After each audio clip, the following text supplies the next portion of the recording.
Il me fait plaisir en fait aujourd'hui d'accueillir Laure Turcati pour ce séminaire midi. Laure est titulaire d'un doctorat en écologie de l'Université Pierre et Marie à Paris. Elle s'est spécialisée dans le domaine des sciences et des recherches participatives.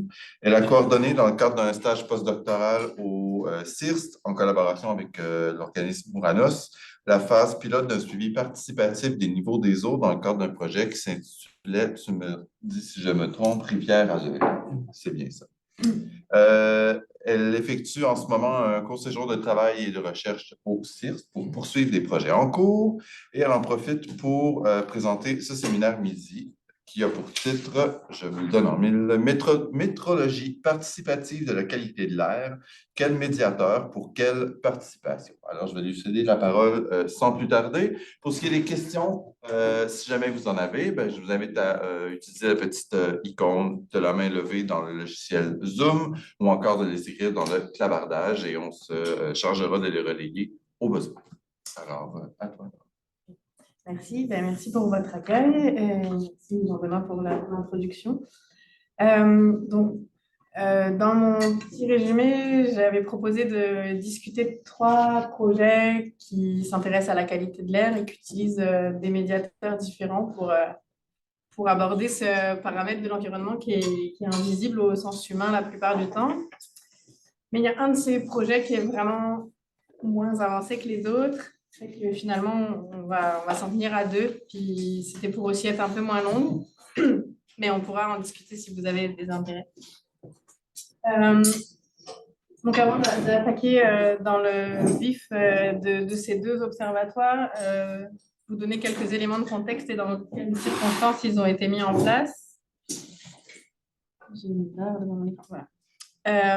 Donc en fait, ces 2 observatoires s'insèrent dans un observatoire plus large qui s'appelle Particité pour participation citadine à la connaissance de l'environnement et donc dont l'objectif c'est de construire une connaissance globale et partagée avec les gens qui habitent en ville de cet environnement urbain. Et donc quand on parle d'environnement urbain, c'est très large et ça peut embrasser énormément de choses. Donc là, on a choisi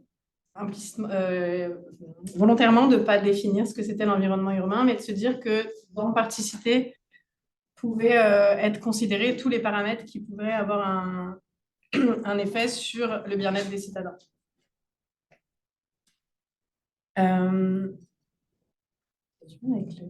Les diapositives ne veulent pas... sont méchantes. Et donc, une fois qu'on a dit ça, c'est un observatoire participatif.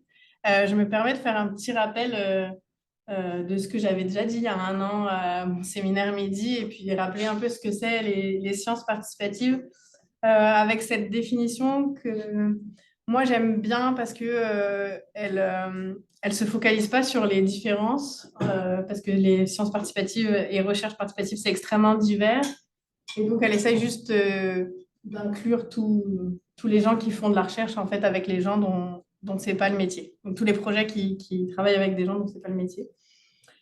Et donc, ce qui est intéressant dans cette définition, c'est que cette participation, elle est active et délibérée, donc les gens sont au courant de participer à un projet de recherche. Et toujours dans le petit rappel de ce que... Donc, je vous ai dit que c'était très divers, mais on a quand même 2 grandes familles. Ce qu'on appelle les sciences participatives, qui sont plus axées sur de la collecte de données, c'est une approche qui est ancienne.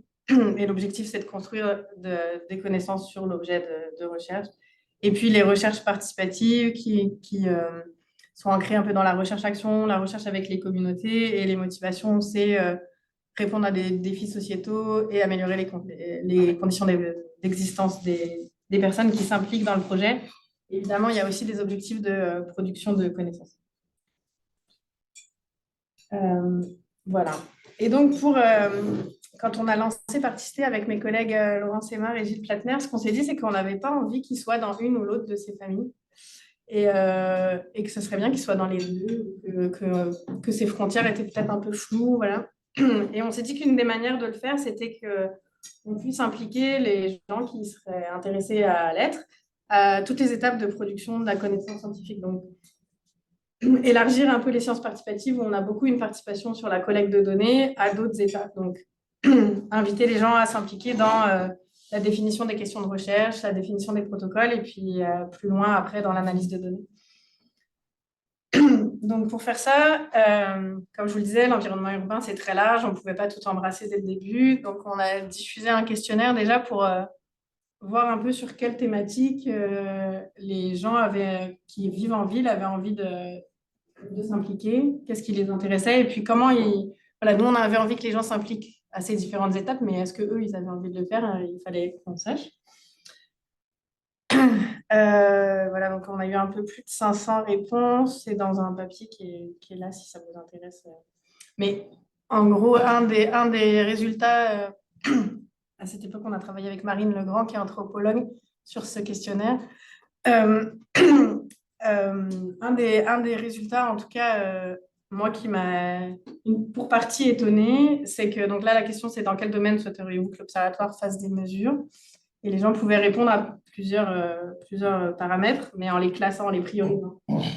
Et donc, en fait, la qualité de l'air, on s'attendait un peu à ce que la qualité de l'air ressorte, mais en revanche, la nature en ville, un peu moins. Donc, comme le disait JB, moi, j'ai une formation d'écologue, donc j'étais contente que ça ressorte. Ça me permettait de rester sur mes intérêts premiers, mais voilà. Donc, on est parti de là. Donc, qualité de l'air, nature en ville, c'est vers ça qu'on allait aller en premier. En parallèle de ce questionnaire, on a aussi fait une quinzaine de réunions participatives.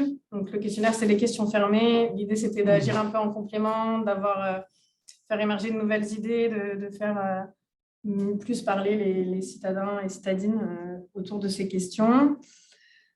Avec la question, c'est si vous pouviez déménager n'importe où, quels paramètres de l'environnement vous prendriez en considération pour choisir où vous allez vivre? Et donc, voilà, les gens répondaient sur des petits post-it, comme on voit sur la photo. Et Marine a fait une analyse des verbatims sur les post-it, ce qui nous a permis de structurer en 3 axes participés. Donc, un autour de l'atmosphère urbaine, qualité de l'air, climat, qualité de l'eau, bruit, ville vivante, donc fonctionnement des écosystèmes, et puis vivre en ville, les humains dans tout ça. Et comme l'objectif, c'est de construire une connaissance globale, on essaye de développer des projets qui soient toujours à l'interface d'au moins 2 de ces 3 axes. Et c'est là que j'en viens enfin aux observatoires. Donc, le premier, le plus ancien, il s'appelle Lichen Go et il s'intéresse au lichen comme médiateur de la qualité de l'air parce que c'est des espèces qui sont des bioindicateurs de la qualité de l'air. Et donc, c'est un projet qui vient d'une idée de Marc Boulanger, qui est un enseignant de sciences de la vie et de la terre en France et qui utilisait ces lichens avec ses élèves, qui avait fait un petit réseau dans sa région, dans le nord de la France, et qui voulait un peu le rendre plus national. Donc, on restait dans la philosophie de participer. L'idée, elle vient même d'un volontaire, pas de nous, d'utiliser les lichens. Et donc, toujours pour suivre cette philosophie, on a eu toute une phase de co-construction du protocole parce qu'on avait à notre disposition un protocole très simple, mais en le testant un tout petit peu autour de l'université, on s'est rendu compte qu'il nous dirait juste que la qualité de l'air est moyenne partout, donc pas très intéressant. Et un protocole très pointu qui est mis en place à l'échelle européenne par des lichénologues professionnels et qu'on savait qu'en participatif, personne n'aurait envie de faire ça. Donc, l'idée, c'était où est-ce qu'on place le curseur. Donc, on l'a fait en région lyonnaise parce qu'on avait des partenariats avec la ville de Villeurbanne et puis France Nature Environnement Rhône, avec tous les gens que je cite là. Donc, il y a eu des sessions de terrain, des réunions, des séances d'analyse collaborative de données pour faire ce protocole. Et en parallèle, Vincent Abensour a fait son stage de M2 une enquête sociologique sur les volontaires, auprès des volontaires qui s'étaient impliqués dans cette phase de co-construction, ce qui nous permettait un peu de mieux connaître les motivations à participer et puis à quel type de profil de volontaire on avait à faire. Donc là, vous voyez sur sa figure, c'est que sans trop de surprise, vu qu'on avait comme partenaire France Nature Environnement, qui est une association de protection de l'environnement, des gens dont la profession ou les études sont en lien avec l'environnement. Une chose qui était intéressante, c'est que Vincent a aussi demandé aux volontaires s'ils avaient des engagements associatifs par ailleurs, et il se trouve que ce n'était pas quelque chose qui est forcément très étudié, mais ça avait l'air que s'impliquer dans ce projet, c'était comme un engagement associatif ou militant comme un autre pour les volontaires. Voilà, donc souvent, ils avaient d'autres engagements pareils, hein, voire plusieurs. Et on a interrogé leur intérêt pour la qualité de l'air. Donc, il avait conduit un questionnaire. Donc, visiblement, vous voyez que c'est considéré comme l'un des problèmes les plus graves actuellement par les volontaires qui sont impliqués dans cette phase pilote. Mais lors des entretiens, quand il leur demande un peu plus, finalement, les motivations à participer, c'est soit parce que c'était des gens qui étaient déjà naturalistes et ils voulaient en apprendre plus sur les lichens. Donc, et ça, on le retrouve encore beaucoup de nos jours, des gens qui s'impliquent dans Lichen Go parce qu'ils veulent apprendre des lichens, ou des gens qui voulaient faire du bénévolat scientifique. Donc finalement, la qualité de l'air, elle passe un peu en second plan et c'est le médiateur qui prend la place de l'intérêt. Et donc, au cours de la participation, ce qui se passe, c'est que les lichens deviennent visibles. Donc, c'est sûr qu'il y en a tout le long là, de Saint-Denis sur les arbres, puis je ne sais pas si vous les aviez vus. C'est ça, c'est qu'ils sont invisibles la plupart du temps. Et puis, le fait de s'impliquer dans le projet, ça les rend visibles pour les volontaires. Et voilà, donc je les vois partout maintenant. Ça t'ouvre un monde, je les remarque tout de suite. Donc, ils deviennent présents. Et en devenant présents, les volontaires là, font ce que Vincent a appelé l'application sauvage du protocole. C'est que juste en passant, sans mettre en place le protocole, ils regardent quelles espèces sont là, puis ils se disent « Ah, mais ici, c'est pas fou quoi, comme qualité de l'air. » Ou là, au contraire, tu peux ouvrir tes poumons, on est bien. Et alors qu'en soi, ils savent qu'il faut aller un peu plus dans le détail, que c'est pas juste en jeter un coup d'œil, mais ça vient quand même là. Donc finalement, il y a comme la qualité de l'air devient perceptible via ces lichens qui deviennent visibles. Donc aujourd'hui, je vais essayer d'être un peu rapide, on a à peu près 120 membres sur toute la France et en Belgique. Il y a depuis le lancement, 200 personnes, 5000 observations, et on a des structures relais qui sont toutes des associations d'éducation, soit à l'environnement, soit aux sciences. Donc, il y a aussi un biais de sélection des volontaires. Et parmi ces volontaires, on a 2 super observatrices, Françoise Périsa et Cécile Lambert, qui ont commencé par d'abord être très actives sur la liste de diffusion, répondre très vite quand il y avait des demandes d'aide à l'identification, plus vite que moi, clairement. Elles se sont mis à proposer des sorties dans leur ville. Donc, il y a des petits collectifs de riverains qui observent les lichens ensemble, intervenir dans les écoles. Puis, elles ont commencé à critiquer un peu les outils pour les améliorer, commencer à proposer de nouveaux outils. D'abord, dire « ça serait bien que vous fassiez », puis voir que je mets un peu longtemps à faire les choses. Donc, « tiens, j'ai commencé ça, qu'est-ce que tu en penses ?» Puis là, maintenant, elles font juste partie de l'équipe. Là, je ne fais rien sans leur demander leur avis. Puis elles font toujours très avant moi. Et moi, mon interprétation, c'est que ça vient de toute cette co-construction. C'est qu'il y avait la place dans le projet pour qu'elles puissent l'apprendre et que leurs idées sont bienvenues, au contraire. Voilà. Et en fait, au début, donc les lichens, c'est utilisé depuis longtemps comme des bioindicateurs, mais les types de pollution qu'on rencontre en ville ont changé, donc il faut comme réajuster la façon dont on les utilise. Et c'était un des objectifs de Lichen Go de collecter assez de données pour pouvoir ajuster. Donc ça, c'était clair au lancement, mais il y avait cette attente. Donc là, c'est vraiment où on en est sur notre lien. Là, ça fait maintenant des années qu'on collecte des données. Qu'est-ce qu'on fait vraiment avec ça? Donc, Benjamin Canu qui a fait son stage de Master 2 avec le confinement, je ne sais plus quelle année, mais pour explorer tout ça.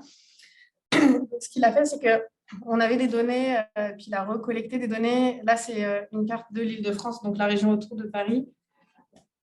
On a des mesures de station officielle de la qualité de l'air, puis lui, il faisait des observations de lichen à côté. Et à droite, c'est les relations qu'il essaye de trouver. Donc, c'était vraiment pas simple comme travail. Et bon, ce qu'on voit, c'est quand même plus le taux de dioxyde d'azote mesuré est élevé, moins on a une richesse en lichen importante, mais à un moment, on a comme un plateau. À un moment, la pollution est tellement grande que de toute façon, il reste 3 espèces de lichen qui arrivent à survivre et puis c'est tout. Et l'indice en dessous, c'est un indice qui tient compte aussi de l'abondance de chacune des espèces et puis de l'équilibre. Est-ce qu'il y a une espèce qui est dominante ou pas? Et c'est un indice qui est classiquement utilisé en bioindication avec les lichens.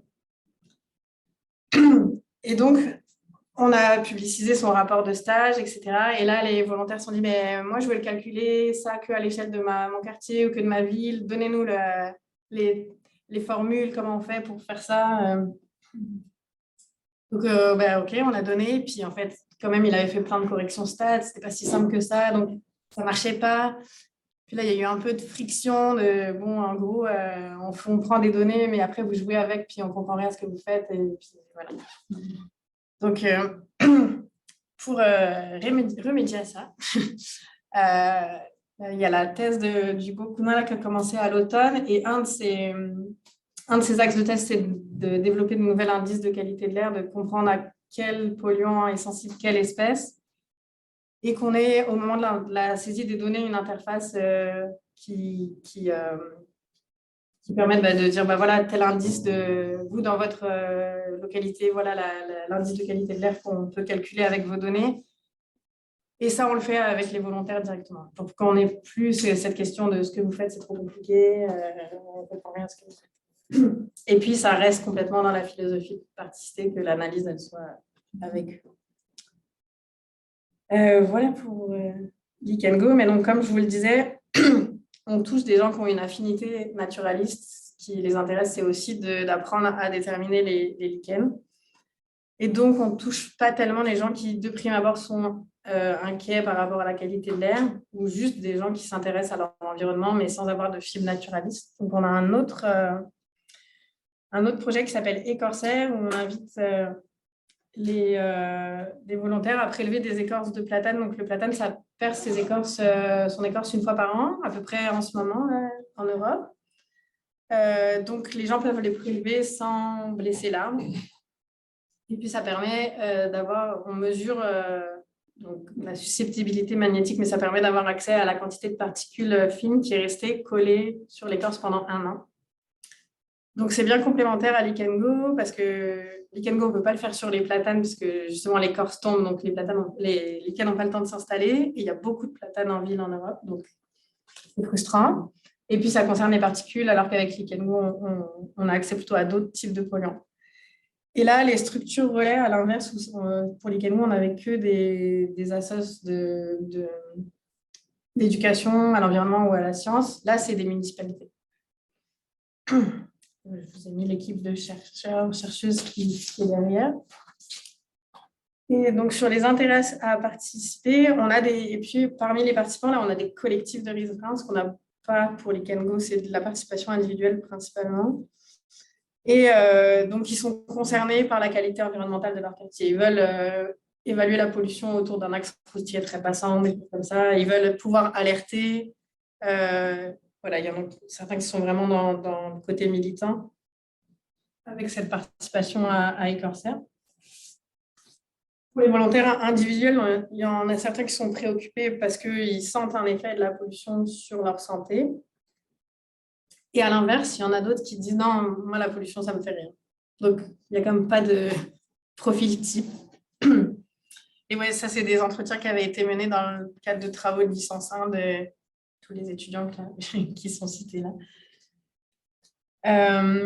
Et donc, parmi les municipalités qui relaient Écorsaire, il y a le côté sensibilisation, faire comprendre la dynamique de la pollution, pourquoi, où est-ce qu'on est plus ou moins exposé aux particules, peut-être que les gens puissent changer leurs habitudes de trajet, par exemple, comme ça. Et puis aussi, en fait, collecter des données parce que finalement, il n'y a pas de la donnée partout.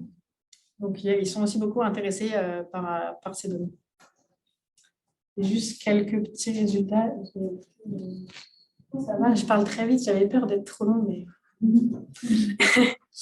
Qu'est-ce qu'on peut faire avec ce type de données. Là, vous avez une carte de Paris, c'est la Seine qu'on voit. Et la carte du haut, c'est 2016. Puis vous voyez qu'à l'ouest, sur la rive droite, c'est pas mal rouge, là, donc ça veut dire des taux de particules élevés. Et en fait, c'est le long de ce qu'on appelle les voies sur berge. C'est comme une voie rapide le long de la Seine et qui a été fermée entre... Donc, la carte d'en dessous, c'est 2019. Vous voyez que ça va mieux. Et entre les deux, cette voie a été fermée. Elle est piétonnisée, c'est des vélos. Je crois qu'il n'y a quand même plus qu'une voie de circulation, mais c'est plus du tout une voie rapide. Donc, on voit l'efficacité d'une politique publique en faveur de la qualité de l'air, parce que c'est vraiment l'idée d'améliorer la qualité de l'air dans Paris. Pourquoi on a fermé ça, et puis ça a été très décrié au moment où ça a été fermé. Donc voilà, c'est un des intérêts de ce protocole. Et puis on peut aussi voir des événements ponctuels. Vous avez la carte en bas 2019, en haut 2020, puis entre les deux, il y a eu l'incendie de Notre-Dame. Donc Notre-Dame, elle est comme sur l'île du milieu. Et au moment de l'incendie, les vents emmenaient vers le nord-ouest. Puis on le voit bien. En fait, on a des parties, notamment des pollutions au plomb, qui sont bien collées sur les écorces. Et dans les perspectives, justement, pour l'instant, on regarde la quantité de particules métalliques tout court. Et puis, dans le cadre de sa thèse, Sophie Coural, elle cherche à caractériser quelles espèces chimiques sont présentes dans ces particules. Et puis, donc là, la participation, elle est ponctuelle, elle est assez légère. Donc, les gens collectent des écorces. Puis, donc, c'est assez variable. On a des gens pour qui ça suffit. Ça leur va très bien parce que c'est pas long, justement.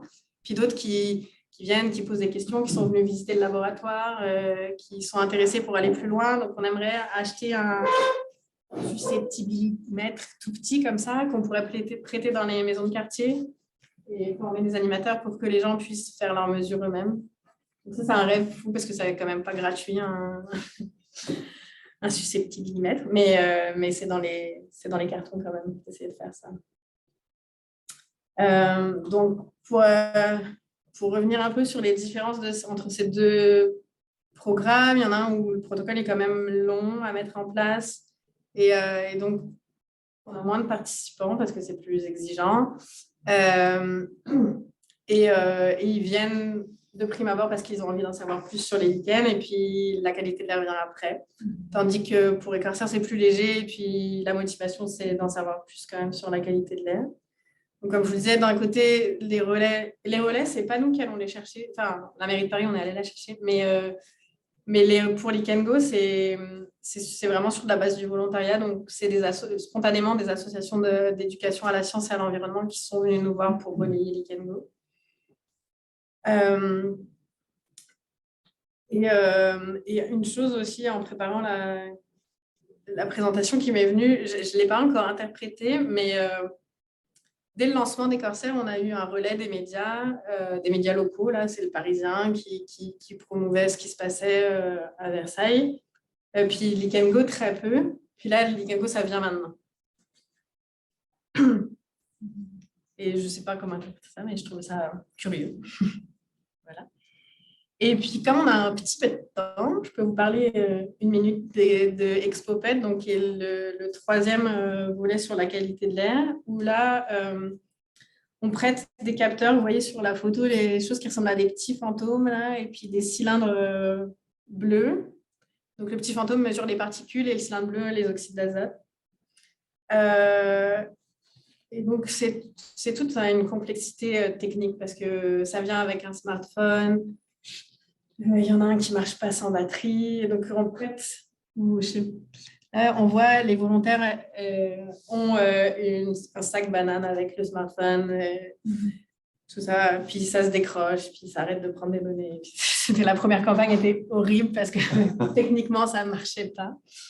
Et donc, c'est dans le cadre d'un projet avec la mairie d'Ivry.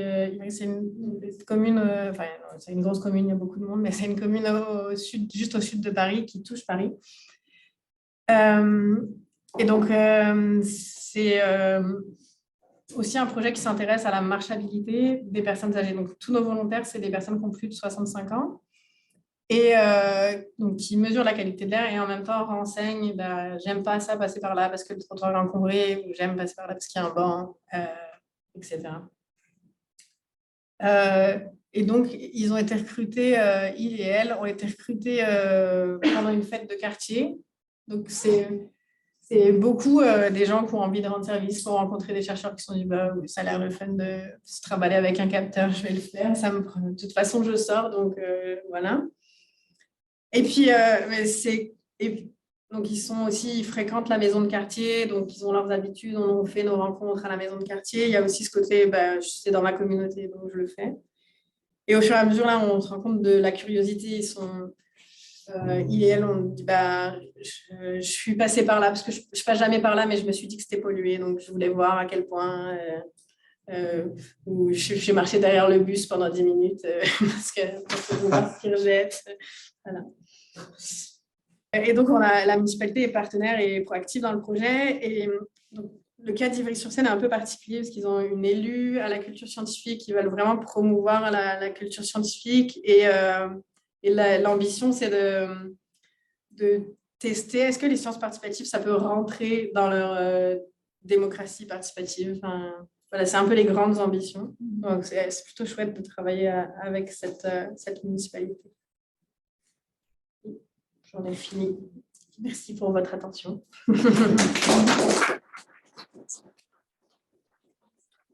Du coup, alors, est-ce que tu aimerais qu'on départage l'écran ou on laisse pour si jamais il y a des questions que tu veux y revenir? N'importe, peut-être on peut départager. Parfait, on repartage pour vous. Ouais. Je vais juste afficher ça ici si jamais des questions apparaissent dans le chat. Alors, merci encore pour tout ça. Je vais ouvrir la discussion à la salle en premier, puis s'il y a des questions en ligne, mais on alternera. Je ne sais pas s'il y en a ici qui se... Oui, Kevin. Oui, merci Laure pour la présentation. C'était vraiment bien. J'avais une petite question sur le projet participité. Bon, bref, je l'ai mal écrit sur mon truc, mais lorsque tu as mentionné dans le choix du protocole pour l'analyse des lichens et la récupération, tu as mentionné que vous avez décidé d'ouvrir le protocole à l'évaluation participative, on va dire comme ça, ou à la révision participative par les gens qui étaient là, parce que les réponses qu'il allait vous donner, ce protocole-là, disons, ne correspondaient pas aux besoins. J'aimerais ça que tu développes un peu plus là-dessus. Qu'est-ce qui était, en fait, parce que si tu appliques un protocole sur une région pour laquelle il n'y a pas d'analyse qui a été faite, tu peux t'attendre à certaines réponses, mais c'est difficile de dire exactement ça va être quoi. Puis, j'aimerais t'entendre sur, en fait, est-ce que c'est le type de réponse qui se fournissait qui n'était pas intéressante pour vous ou, comme tu mensonnais plus tard, peut-être vous vouliez des trucs plus raffinés ou plus détaillés sur des certains. Je voulais juste entendre un peu plus là-dessus parce qu'au final, j'ai peut-être mal suivi là, par la suite qu'est-ce qui a été changé au protocole pour aller chercher l'information que vous jugez que vous n'aurez pas accès avec le protocole initial. C'est moi qui n'ai pas expliqué. On avait les lichens, il y a 3 grandes, on appelle morphotypes, grandes formes de lichen. Puis, il y a je pense que c'est plus un protocole d'éducation au lichen qui utilise ces formes en disant si on n'a qu'une des 3, c'est que la pollution est plutôt forte. Si on en a 2, c'est que c'est moyen. Puis si on a les 3, c'est pas si on a les 3, c'est que c'est fait. Puis on s'est dit, bah, ça c'est parfait, là, c'est hyper simple, on va essayer. Donc on a fait quelques tests, puis ce qu'on voyait, c'est, mettons, on était sur un boulevard très passant, puis dans une petite rue, puis on avait toujours les 2 types, donc c'était toujours moyen. Donc on s'est dit, bah, c'est super d'un point de vue accès, mais on ne va rien tirer comme information. Et pendant la phase de test, on a eu aussi envie, parce que les lichens n'ont pas de nom vernaculaire, parce qu'il n'y a pas d'usage, donc il n'y a que des noms latins. Donc on s'est dit aussi c'est un peu abrupt. Est-ce qu'on demande aux gens de mettre... Est-ce qu'on donne le nom des espèces? Donc ce qu'on a testé, c'est que les gens essayent de juste dénombrer combien d'espèces différentes ils voient en les décrivant succinctement. Donc peut-être que ce serait intéressant d'analyser après quels mots ils ont utilisé, parce que des espèces de salade verte, chewing-gum gris, voilà. Mais c'est ce qui est ressorti après des rencontres avec eux, c'est que c'était frustrant de ne pas mettre de nom, parce que justement, il y avait certaines espèces qu'ils revoyaient tout le temps, puis ils voulaient savoir comment ça s'appelle. Donc, ce qui est ressorti aussi de toute cette phase-là, c'est qu'on a beaucoup travaillé à faire une clé d'identification pour que les volontaires puissent déterminer quelle espèce c'est. Et ça, c'est aussi pour ça qu'on a beaucoup d'associations d'éducation à l'environnement qui s'emparent de Lichen Go, c'est que cette clé, elle a l'air d'être chouette. Là. Donc, ça fait le succès. Puis on l'aurait peut-être pas fait aussi vite si on n'avait pas fait la co-construction avec les volontaires. Dans le fond, c'était un besoin pour la précision, parce que, comme tu dis, le protocole était un petit peu trop général, si on peut dire, mais aussi en même temps de transfert de connaissances. Exact. Pour te dire, bon, l'idée, c'est pas juste qu'on ait plein de collecteurs qui collectent facilement, on veut aussi qu'ils apprennent quelque chose. Mais c'est parce que quand tu as ouvert cette porte-là où tu as mentionné qu'on l'a révisé, parfois, surtout là, je me souviens plus dans ta séparation, où est-ce que tu mentionnais qu'il y avait plus de militants, disons, environnementalistes, mais je me dis parfois, lorsqu'on ouvre, on veut observer certaines affaires, on veut pouvoir dire que c'est vraiment catastrophique la qualité de l'air, mais finalement, bref, ce que j'en comprends, c'était vraiment un besoin de connaissances, mais aussi d'éducation. C'est ça qui a été injecté dans le protocole révisé. Oui, c'est ça. C'est ça. Avec l'idée, de toute façon, que ça va dans les deux sens. Et puis ça s'est vu aussi on collecte des données, puis on ne comprend pas ce que vous faites avec. C'est qu'il faut qu'il y ait un retour. Et le premier retour, c'est apprendre quelque chose. Puis après, ça peut être comprendre ce qu'on fait avec les données. Et après, éventuellement, ça peut aussi être... et je vais voir ma municipalité pour leur dire que là, il y a un problème sur cet axe-là. Mais c'est ça. Merci. Est-ce que on peut se lancer? François? Merci, c'est vraiment intéressant ce type de projet-là. C'est une question de bête. Pourquoi tu appelles ça de la métrologie? Parce qu'en tête, la métrologie, c'est la science de la mesure. Ouais. Il y a peut-être juste l'épisode, puis il y a peut-être une autre question, c'est cet épisode-là que je trouve fascinant, où on questionne finalement à quel point l'indicateur est pertinent ou valide. Mais pourquoi tu est-ce que c'est un terme que là, c'était juste pour faire flashy puis pour que je un peu. Il y a un peu de ça, puis il y a un peu... quand j'ai commencé sur Particité, c'était comme une évidence qu'il fallait qu'il y ait des capteurs. Puis moi, je trouvais ça complexe, ça ne marche pas bien. Puis, et je trouvais ça un petit clin d'œil de dire qu'on peut faire quand même des mesures avec autre chose qu'un truc électronique compliqué, qui coûte de la ressource à être produit, qui coûte cher à acheter, qui ne marche pas et qui va aller à la poubelle dans pas long. Voilà, c'était un peu pour ça. Mais donc, c'était peut-être un peu provoquant. Et donc, si je peux poursuivre, ça va? Ouais. Donc, sur ce niveau-là, parce que tu es allé vraiment vite, mais je trouvais ça fascinant. Donc, en gros, il y a certains participantes qui ont demandé est-ce que ce qu'on mesure est corrélé avec d'autres mesures de la qualité de l'air, ça je comprends. Ouais. Là, ce que vous avez fait, donc, ce que je n'ai pas saisi, c'est que finalement, en parallèle, il y a des gens qui prennent des mesures de dioxyde d'azote. Ça, c'est des mesures officielles avec des associations agréées par l'État. Ouais. Puis donc, c'est sur les mêmes endroits. Oui, c'est ça. Ouais. Okay. Donc, c'est un peu... C'est toujours ce que je me demande. Il y a des cas, je m'en vais à ma question, c'est juste pour clarifier. Il y a des cas de sciences participatives où on sait qu'il y a une contribution à la science. C'est-à-dire que ce que je vois à date, ce qui est très bien, c'est que vous faites une contribution à la science, mais sur le processus social. Vous voyez les publications, regardez ce qu'on fait. C'est très intéressant. Ça m'allume. Mais est-ce qu'il y a aussi une volonté de faire des publications scientifiques? Puis si oui, là, on peut tomber plus proche de la métrologie. Comme vos mesures sont comme alternatives, vous développez un protocole. Est-ce que, disons, par exemple, moi, je peux très bien imaginer que les évaluateurs vont poser des grandes questions sur la fiabilité. J'aimerais t'entendre sur ce volet-là, la négociation de l'autre côté, avec les snobs du monde scientifique. Je suis vraiment passée trop vite. J'étais persuadée que j'étais trop longue. Mais dans le fond, on aurait aimé ça publier avec les données de Benjamin, mais c'est comme ces modèles sont hyper complexes. Puis, je ne sais pas si tu vois sur le droit de la courbe, il nous manque des données. C'est comme sa dispersion des données, là, c'est pas très convaincant au final. Et ça, on n'a pas de levier là-dessus parce que c'est juste qu'il n'y a pas de station de mesure, il y a moins de stations de mesure dans les endroits très pollués, donc on ne peut pas comparer. Une solution, ça serait peut-être que dans les mêmes endroits, on ait des gens qui fassent lick and go, puis des gens qui se baladent avec des capteurs. Mais encore une fois, les lichens, ils vont intégrer une qualité de l'air sur leur temps de vie, qui peut être de plusieurs années. Tandis que les capteurs, c'est une mesure ponctuelle. Donc, ça voudrait dire que les gens qui ont des capteurs, il faudrait qu'ils passent tout le temps à différentes heures, des jours de fin de semaine, la semaine. Donc, c'est quand même pas si simple. Et puis, c'était aussi pour ça que c'était vraiment compliqué le stage de Benjamin, parce qu'il a dû chercher, mais lui, il avait une mesure horaire des oxydes d'azote, puis en face, il avait des présences de lichens. vraiment pas si simple de faire coïncider ça. Donc, pour l'instant, ça manque un peu de robustesse pour juste publier les travaux de Benjamin. Mais il y a la thèse d'Hugo qui s'en vient. Puis, je ne l'ai pas mis là, mais on a... Enfin, le premier auteur a soumis un papier sur ses travaux de master sur le biais du protocole. Donc, ce qu'il a fait, c'est qu'on a des données collectées par un lichénologue avec le protocole européen dont je vous parlais. Puis, le protocole Likengo, c'est comme une dégradation de ce protocole. Puis, il a fait plein de simulations pour voir qu'est-ce qu'on perd comme info. Puis, c'est pas si pire. On perd de la diversité en espèces, mais on s'y attend parce que le protocole européen, c'est 5 arbres et là, nous, c'est que 3. Donc, on échantillonne moins de surface, c'est normal.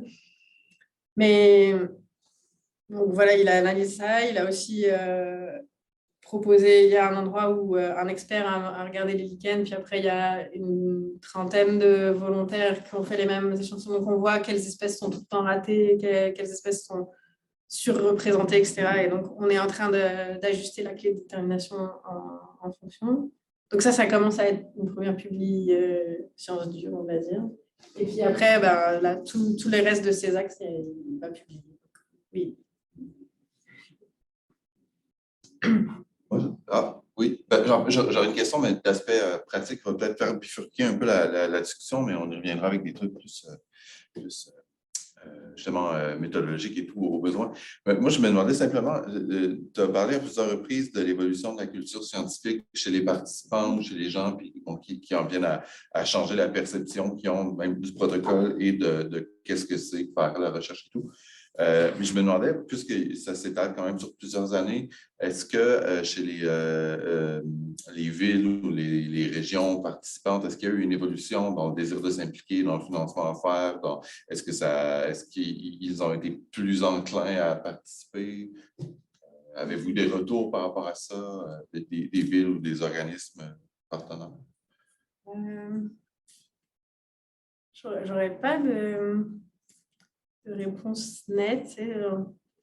Pour les associations, c'est compliqué parce qu'ils dépendent tellement toujours de financement externe. Donc, c'est un peu dur. On a comme des pics de participation. Puis après, le financement s'est arrêté. Donc, ils sont moins... Ils sont dépendants d'autres financements. Donc, C'est ça. vous êtes un peu à la remorque, je pense. C'est ça. Malheureux. Vous avez une question? Merci beaucoup, Laure, c'est super intéressant. Tu as nommé beaucoup de gens qui ont fait vraiment plein de choses, mais je pense que je n'ai pas bien saisi, toi, ton rôle derrière tout ça. C'est quoi? Puis je serais vraiment curieux de savoir c'était quoi ta place dans ça. C'est-tu toi qui as parti le projet ou tu t'es greffé après? Ou... Moi, j'ai été recrutée à Sorbonne Université, qui s'appelait encore Pierre et Marie Curie à l'époque, pour faire c'était Observatoire participatif de l'environnement urbain, puis ça a 1 an. Mais tu as été recruté, ça veut dire quoi? Embauché. OK, il y avait un emploi, il a embauché quelqu'un pour ça. Okay, c'est bon. Ça, c'était un truc de 1 an. Ouais. En 2016? En 2015, en fait. Puis, on a retrouvé un financement pour poursuivre en 2017. Puis maintenant, j'ai un poste pérenne. Mais c'était comme un peu carte blanche. Là. On veut explorer on est sûr qu'il y a un potentiel sur l'environnement urbain pour faire du participatif.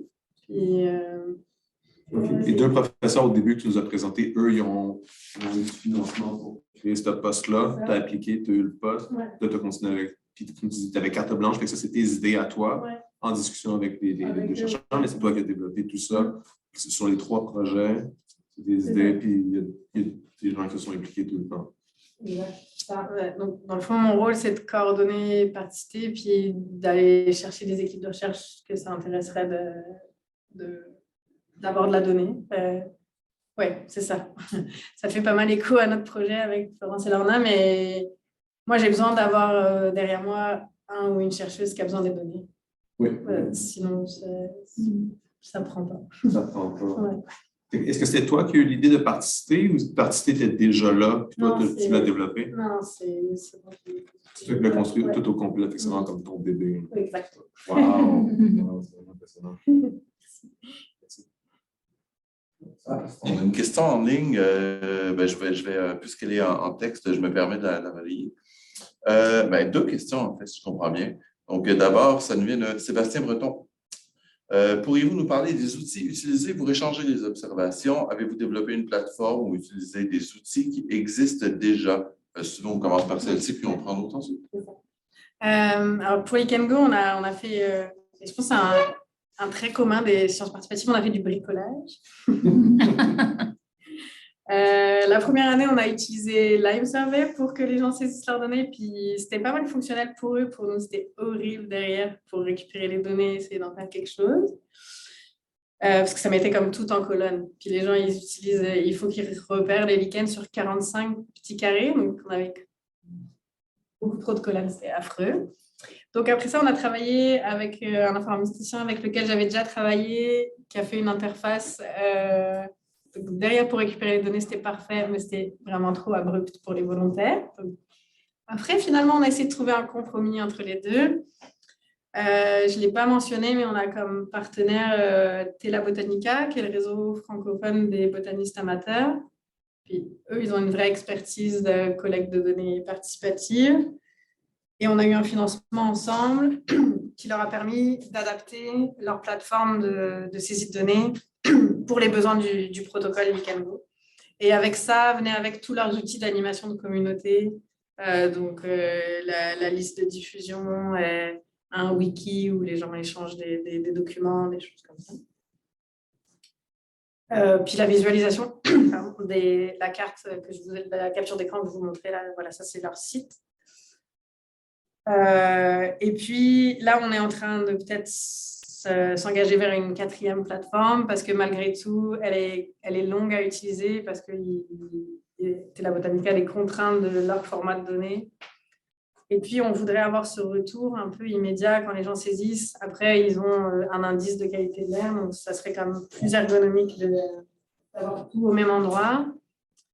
Puis Hugo, là, qui a commencé son doctorat, et Yannick Agnan, qui le co-encadre, ça les allume bien de jouer avec ça. Donc, je pense qu'ils sont en train déjà de développer ce truc.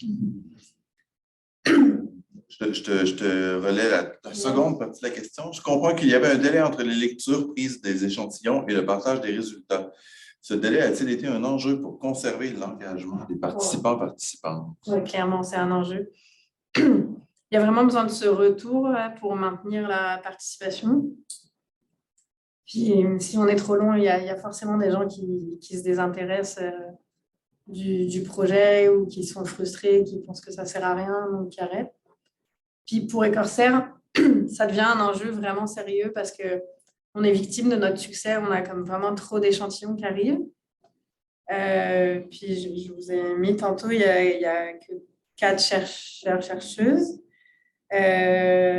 Ça prend, il faut broyer les écorces, c'est ça qui prend du temps. Donc on est de plus en plus long avant de faire les cartes. Et puis, donc notre objectif, c'est d'avoir la carte de l'année d'avant, avant le lancement de la campagne. C'est la limite, mais ça commence à être compliqué. Est-ce qu'il y a une autre intervention? Pendant que vous y réfléchissez, moi j'en aurais une en fait qui m'est venue de l'intervention de Sébastien, qui te remercie.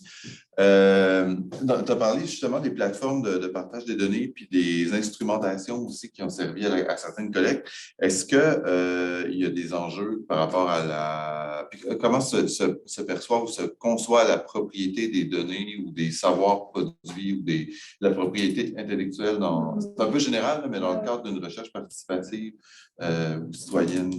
Non, c'est un enjeu. Pour les données d'observation naturaliste que je connais mieux, donc, dont Weekend Go, c'est clair quand les gens ils doivent s'inscrire sur Tela Botanica, donc ils ont ça en tête, c'est leur donnée.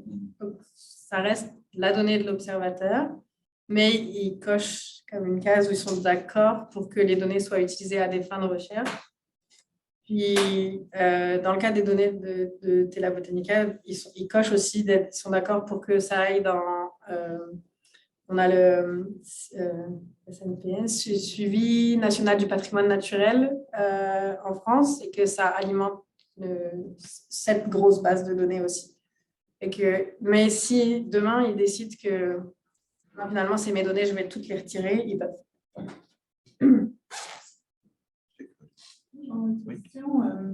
Quand je t'écoutais parler sur Lichen Go et Corsair, dans la comparaison des deux, j'avais l'impression que les lichens, c'est comme plus d'engagement de la part des participants et participantes, mais les résultats étaient moins précis. Tandis qu'Écorsair, c'était comme ben, tu attrapes l'écorce, tu la mets dans le sac, tu l'envoies au labo, mais le résultat était plus fin. Puis j'aurais peut-être voulu t'entendre commenter un peu plus là-dessus sur l'engagement des participants puis la précision des mesures ou ce qu'on peut en retirer pour aussi la satisfaction des participants aussi de pouvoir contribuer. Parce que je me rappelle de ton graphique, là, la distribution est vraiment... c'est celle de qualité de l'air par rapport au lichen, c'est pas très convaincant. Ben non, on est d'accord. Mais ben c'est ça. Je pense que c'est aussi pour ça que les gens qui ont un intérêt vraiment pour la qualité de l'air et voire une volonté de militance vont vers Écorsair parce que ça va donner comme un chiffre. Et bien que ce chiffre, il est discuté, puis derrière, il y a aussi du travail là, de recalibrer. Enfin, en plus, moi, je maîtrise beaucoup moins que sur les lichens, mais on peut avoir une écorce qui n'aurait pas été du tout soumise, elle a une susceptibilité négative, donc c'est un peu compliqué. Donc, là, elles réajustent dans leurs données, les chercheuses, pour qu'on n'ait pas de données négatives parce que c'est bizarre. Mais il y avait plein de réflexions sur les couleurs, quelles couleurs on utilise pour que ce soit significatif, enfin, que ça soit parlant. Et puis après, là, on s'est dit que vert et rouge, c'était une mauvaise idée pour les daltoniens. Et je digresse. Mais et sur Lichen Go, je pense qu'il y avait aussi cet intérêt pour on défriche quelque chose. Oui, les lichens, c'est utilisé depuis le 19e comme bioindication, mais on voudrait quelque chose de plus fin. Puis on a des nouveaux enjeux, c'est pas les mêmes polluants, etc. Donc il y a aussi un engouement pour, c'est un front de recherche, là, puis on cherche, mais maintenant il faut que ça vienne. Mais j'ai l'impression que c'est moins. Oui, on a quelques observatrices qui disent. Tiens, je ne comprends pas pourquoi à la sortie de tel tunnel, c'est pas aussi, c'est les mêmes espèces que dans le parc. Ça ne devrait pas. Mais il y a moins... Ouais, je pense que c'est moins ce côté militant. En fait. Peut-être il est moins là. On est plus sur acquérant de la connaissance ensemble que allons montrer qu'ici, c'est pollué.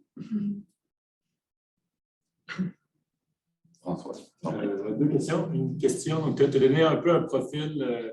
des participants pour Lichen Go. Je voudrais t'entendre un peu plus sur le socio-économique, niveau de revenus, scolarité. C'est la première question.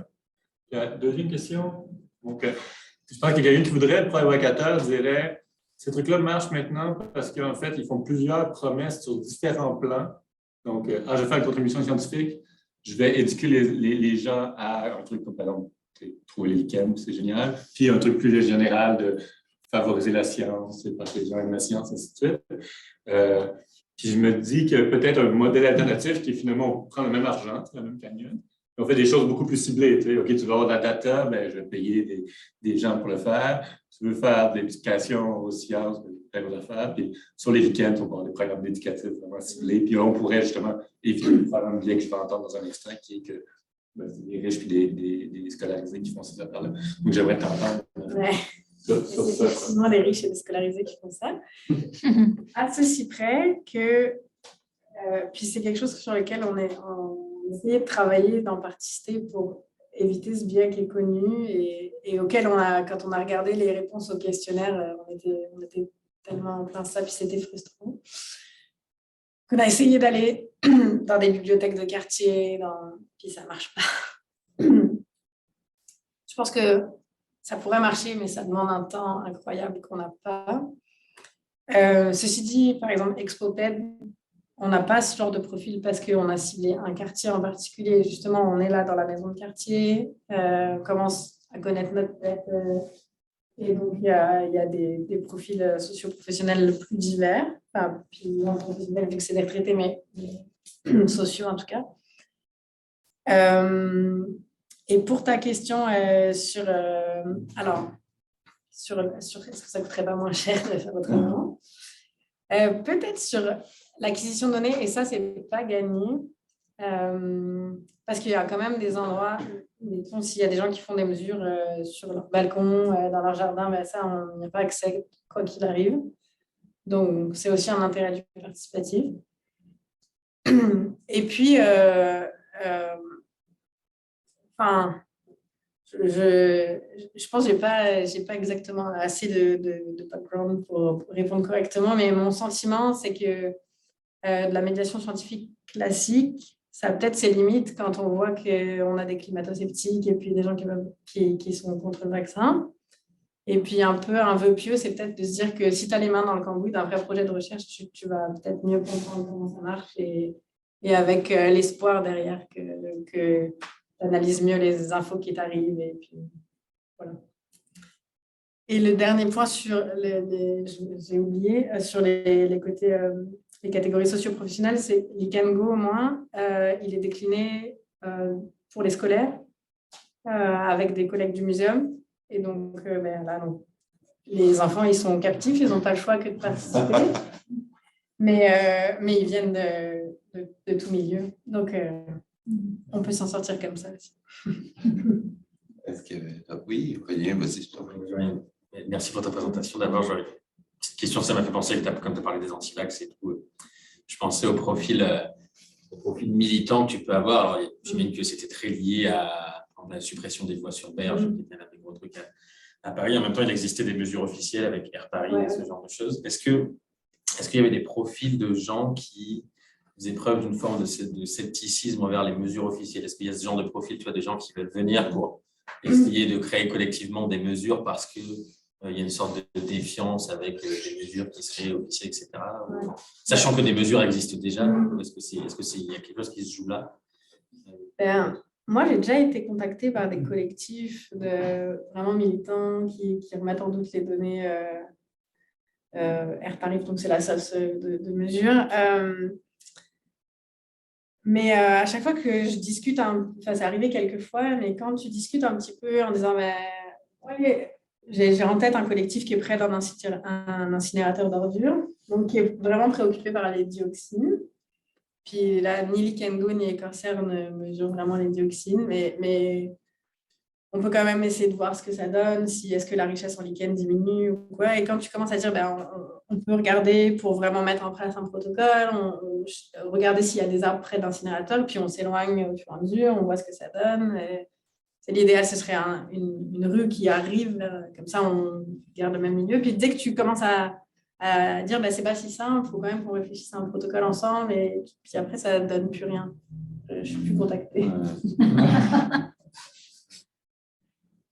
On a encore un petit peu de temps. J'invite à nouveau les personnes en ligne si quelqu'un a une question. On a encore un petit 3-4 minutes qu'on peut prendre certainement. Sinon, peut-être juste compléter aussi sur ces aspects-là. On a quelques volontaires écorcères qui ont aussi été un peu déçus des interactions avec Air Paris. Parce qu'il y a eu il y a quelque temps, au budget participatif de la ville de Paris, un projet autour de la qualité de l'air dans lequel était impliqué Air Paris. Puis voilà, ils sont très, pour le coup, dans la métrologie, et puis mais à juste titre, parce que c'est contractuel, ils doivent avoir des mesures de fiabilité, etc. Mais donc, ils sont plutôt pas mal frileux sur tout ce qui est les capteurs bas coût, clairement, non. Mais là, ils avaient acheté des stations plus petites pour faire des mesures plus régulièrement, mais qui coûtaient quand même pas rien. Et puis, finalement, ils se sont rendus compte que ces données n'étaient pas assez fiables, donc ils n'ont pas eu envie de publier les données. Donc, tout ça, c'est complètement compréhensible de la part d'Air Paris, qui a vraiment ce rôle d'avoir une mesure contractuelle de la qualité de l'air. Mais à côté de ça, les riverains étaient embarqués dans le projet, puis n'ont pas eu accès aux données. Puis ça a généré énormément de frustration. Donc, ils se sont retournés vers Écorcère, parce que les données, elles sont accessibles. Est-ce que quelqu'un nous y est en ligne avec une question? Je ne crois pas. S'il n'y en a pas d'autres, je vais juste scruter tout le monde comme ça. Je vous remercie beaucoup tout le monde d'avoir été ici. Je te remercie toi, Laure, d'avoir bien voulu participer. Encore une fois, tu as participé, ça a été effectivement participatif.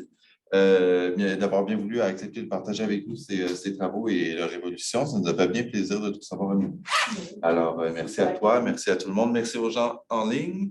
Je vois que ma collègue Hélène, qui est de l'autre côté dans son bureau, vient de partager la prochaine activité qui aura lieu la semaine prochaine, si je ne me trompe pas. Donc, numérique et prise de décision, avenue et détour pour l'action climatique urbaine. On reçoit donc une collègue de l'INRS, Marie-Luc Carpin, qui